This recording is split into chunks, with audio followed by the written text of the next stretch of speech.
There are different people from different offices and of different professional calling. Yet they all have one thing in common. They are captains of the Nigerian business and economy community.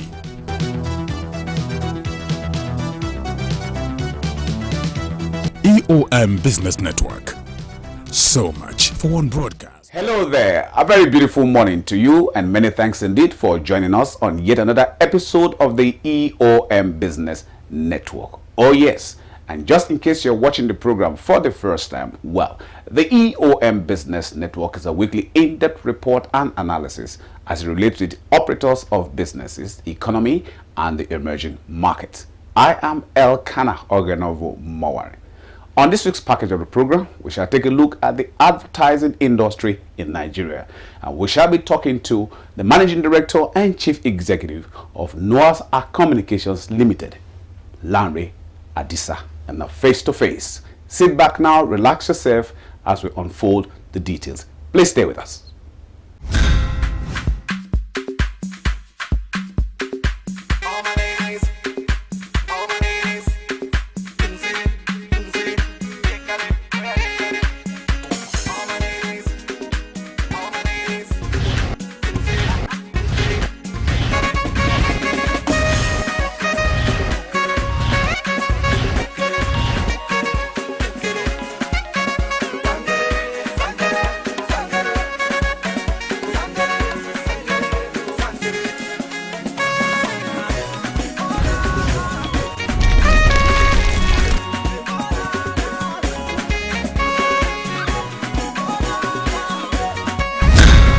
Style next. Experience it and love it.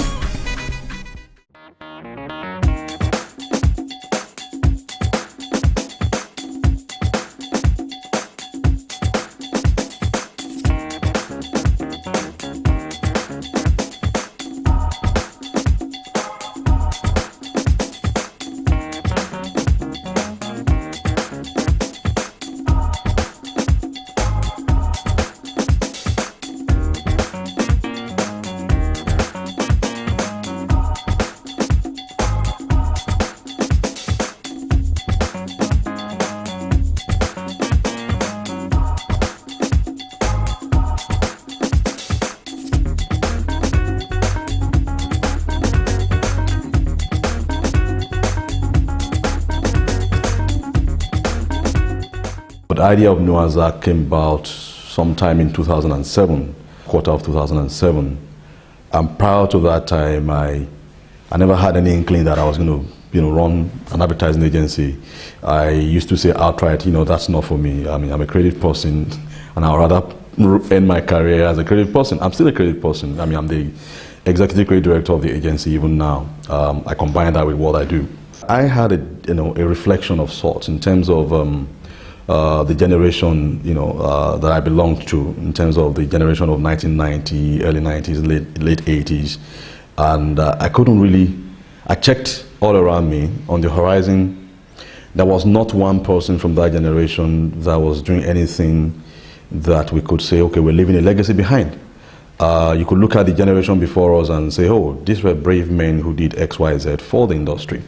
And I also looked around the world outside of Nigeria and looked at it, and what I saw was there was a trend of young creative entrepreneurs who were beginning to redefine the advertising space as we know it. Advertising itself is evolving.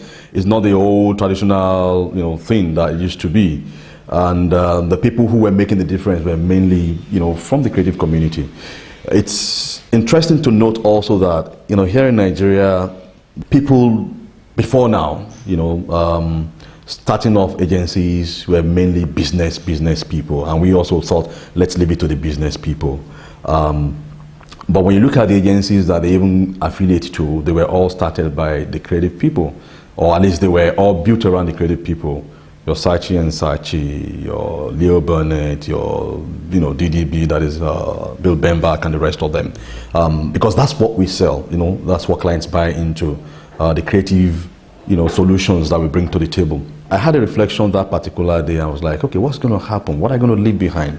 What's If clients called for a pitch, for instance, you probably have maybe 10 to 12 agencies that will be considered, and for me, out of these 12 agencies, maybe only 2 or 3 were doing things that I considered, inspiring enough. I thought the industry was not really competitive enough. I thought there was a need for something else, or for some alternative kind of thinking. Not that the agencies then or now are not good enough, but in the spirit of free enterprise, I thought there was need for us to, open a new space for the new generation.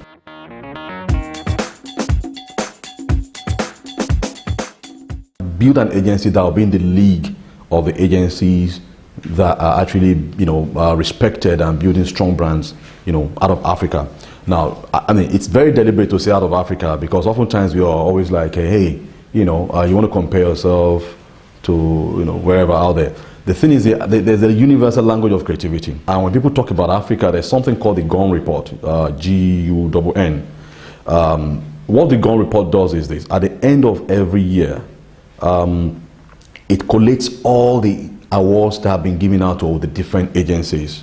Look at the networks, look at the independents and all that. And you can look at a table, almost like a FIFA ranking of countries, and say, agency A or network B, this is how they rank in terms of the awards, in terms of the things that they've won in the course of the year. And based on that, they can give the world the GUN report on an annual basis. It's well respected. And on the GUN report, only South Africa, it is the only, bright light you can see on the African continent. Every other part of Africa is dark. It's not saying that only South Africa has won at the Cannes Advertising Festival or any such awards, but South Africa has been the most consistent over a period of time that has won over and over and is respected out of Africa. So there is a league of sorts, like your Premier League. And we're saying, rather than being so boastful and say you want to be the best and the biggest and whatever, those things don't mean anything to anybody. We want to have an agency that can be reckoned with here in Nigeria and outside Nigeria. And we want to take it from, here, as it were. So that's what we believe in, and that's been directing all the things that we do.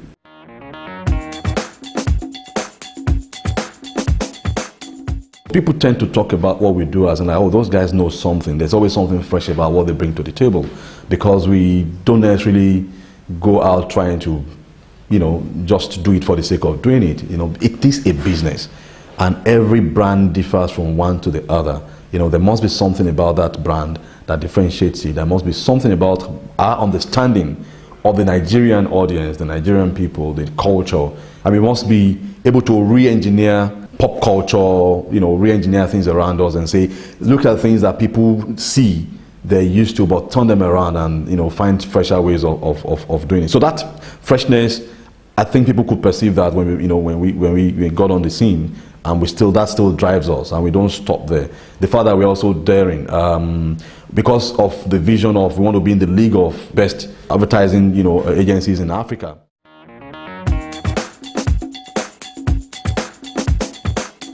We are trying the best we could, obviously, but in terms of where things are outside of here, I think the pace of development can do with some more sense of urgency, a bit more. It's a mixed bag, let me put it that way. For some, it's the best time to be in our business. For some, it may not necessarily be so. So there are changing dynamics, as it were. So the old order, as we know it also, it's been shaken a little bit. It's a game of talents. So if we have not really moved fast enough, it may be a reflection of the fact that we have not done a lot in terms of grooming and attracting talent to our industry. So we have a big talent problem. 3 weeks ago, I was at the Noah'S Award in South Africa, and you could see that even there, things are, changing. The guys who were winning Grand Prix and all that, a couple of the new guys just coming onto the scene. So, and these are young people, young talent. So things are evolving so fast, everywhere in the world. Of course, there's a whole clamor about the role of digital in what we do. Will advertising as we know it die, whatever, and all that. So things have been, fragmented in a way. I do media, you do this, you do that. So, yes, we are evolving as an industry, but I think there's a general problem of being able to stand our ground and do stuff that anybody anywhere in the world can reckon with. At the moment, like I told you earlier, we don't seem to appear on that map as much as we should. So that should be concern for everybody. It's worrisome. Yes, we've done some things right. We have Life Awards, which is a local industry award, but it's not enough to just say because I have Life Awards, everything is fine. Then we'll be, rolling in mediocrity, as it were. So there's need for us to, take another look at what we do as an industry, and in particular, find ways of attracting fresh talent. And these guys are very brave people. I mean, unlike our own time, now you've got Nigerian, advertising young Nigerian people going to Miami Art School. There was one here until last year or so who won a scholarship. He's in Miami at the moment. I know another guy who just came back from the German campus. So, and there are a whole lot more of them. Now because of the internet, because of they have access to things. Right there on their laptop, they could see what's going on. They can see, all those things. But again, it depends again on the agencies in question. What is driving the agency? How much of knowledge are you sharing among yourselves? So we're moving, we're progressing, but the pace is kind of slower.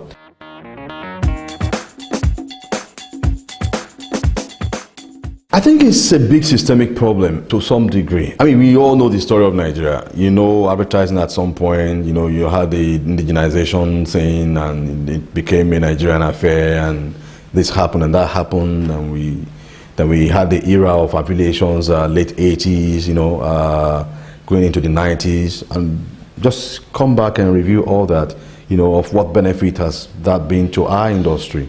My take is I tell people that I look at the people who get affiliated to these agencies. At some point, Nigerians were going out in South Africa and other places begging for affiliation. And there's nothing wrong in being affiliated to a network. I mean, you've got a whole lot of, of benefits that can come from it, depending on what, what you're looking for.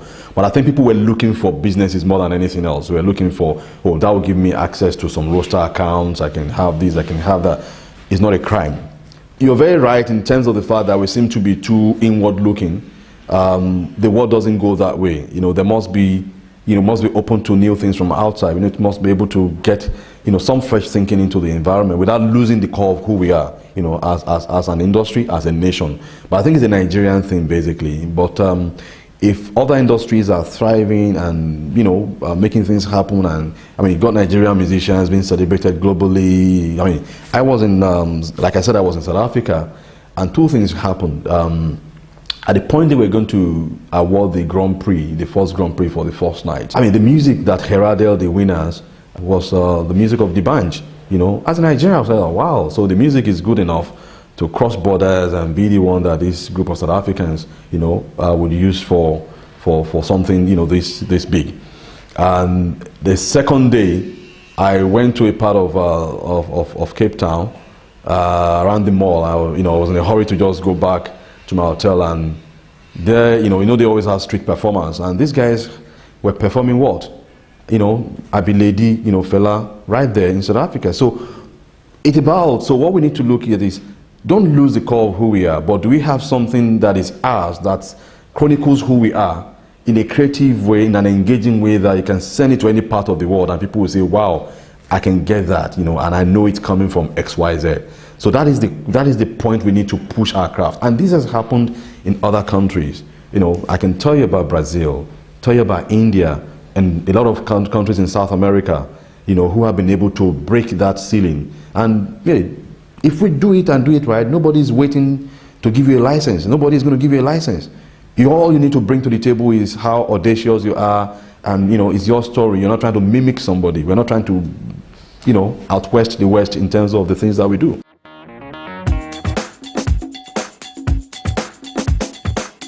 What we have now, is actually saying, hey, we don't want a foreign agency in Nigeria, because I'll tell you what, it says you cannot operate as a foreign agency in Nigeria if you have more than 25.1% stake in an agency, in any business. Now, that is not going to encourage anybody to come to Nigeria, to say, let me start an agency in Nigeria, if I have only 25% in the industry.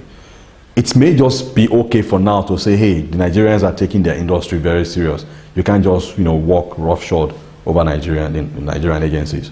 That's okay. But question we need to ask ourselves, and people I believe are asking themselves, is how sustainable is that? This industry will not grow unless we also have some more competitiveness, which will come from people. I mean, I don't have any fear of anybody coming to run his advertising business in Nigeria.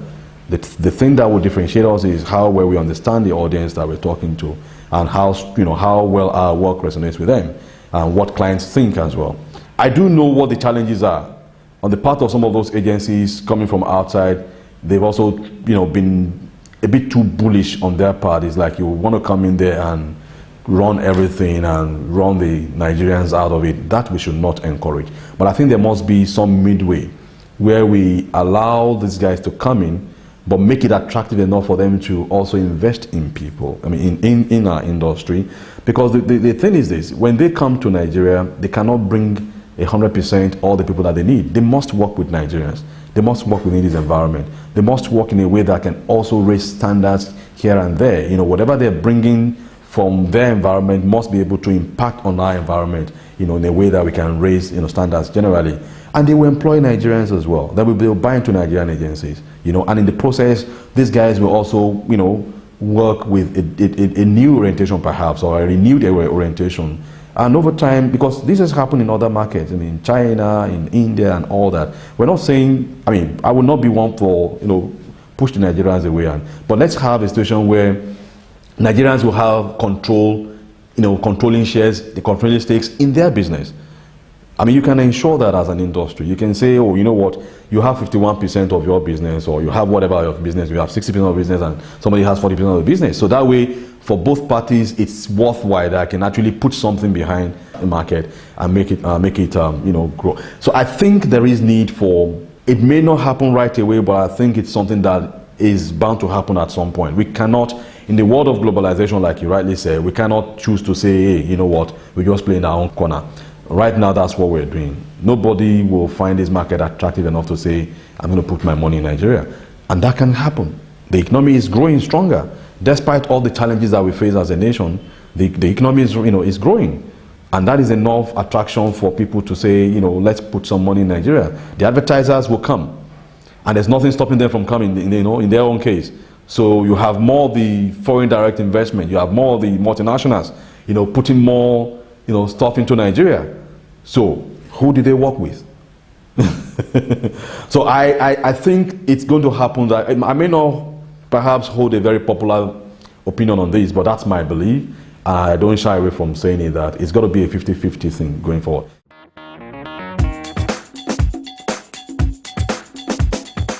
Yeah, the clients we work for, I'll say top on that list will be Indomie, coming from the Tolaram Group. We started out working for just Indomie in 2009, and the subsequent year, leading to now, we were engaged to work on all the businesses from that group. And that's quite, a handful, I must say. You've got Indomie, you've got Nobel Carpet, V-Connect. Then new businesses came on board, while we were doing that. The like of Power Pasta, Power Oil, and a couple of other things, that they've been engaging. Outside of that, we also work for the UAC group. We've always worked for Dulux. For 3 years or so running now. We've been on Dulux of CAP PLC. This year, we had some relationship with UAC restaurant before, even now, as far back as 3 years or so ago. But it wasn't so big a thing. We only had some window of doing a few things on Mr. Biggs back then. But now we are confirmed as the agency for UAC, for Mr. Biggs. We have Mr. Biggs. We also have the Gala brand. And they offer different challenges, as brands, so to say. We just got onto Gala, and we've been fully confirmed for Mr. Biggs. Outside of that, we work for GoTV. GoTV is part of the multi-choice group, digital TV. We have GoTV. We work for Paga, the mobile money platform, Swift network, the broadband service. A couple of, we work for Nutricima as well. Just recently we won Waka Now, the travel business. So it's a growing list.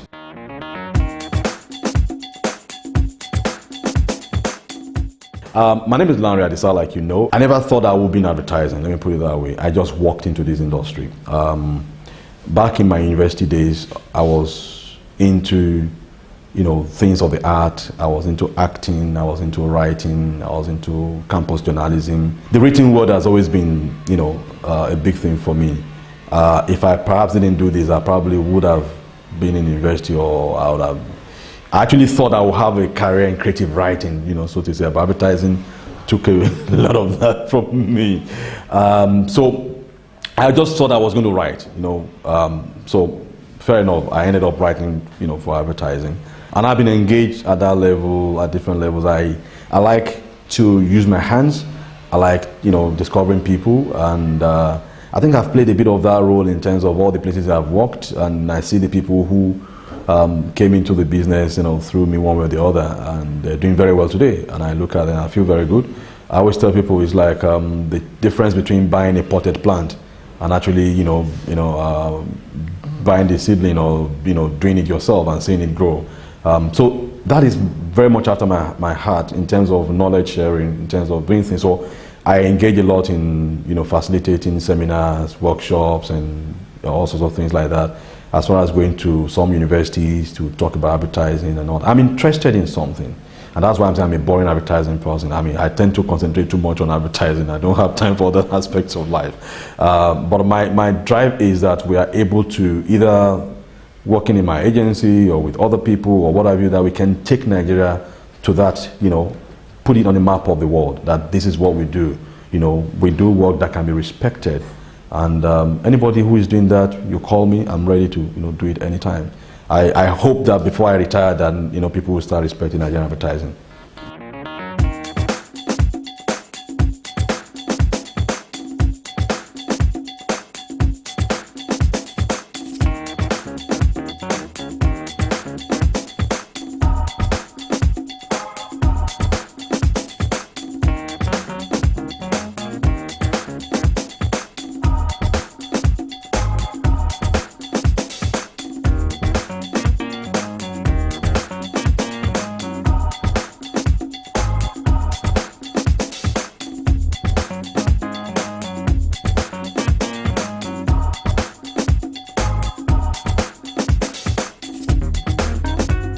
When we tell you we're going to deliver to you in 12 months. Could be better, but it's a lot better than 10, 15 years ago. We all know that Nigeria are lack of maintenance question. There is still much to be done considering the housing deficit in Nigeria.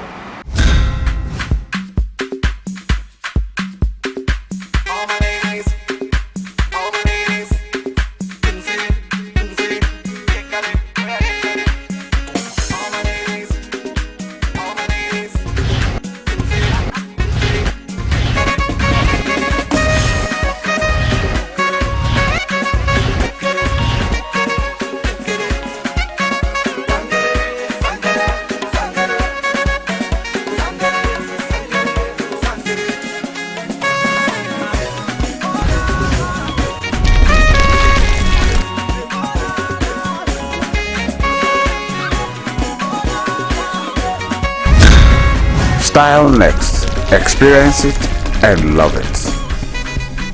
Well, and that's about all we can have on this week's package of the EOM Business Network. Thank you so very much for staying with us all through the broadcast. A special gratitude to our sponsors for their interest and support. And so on behalf of the rest of the EOM family, I remain Elkanah Ogenovo Mowari. In the interim, just in case you missed this broadcast, you can catch us on www.eomcommunications.com. Same time, same channel next week. We'll see you then.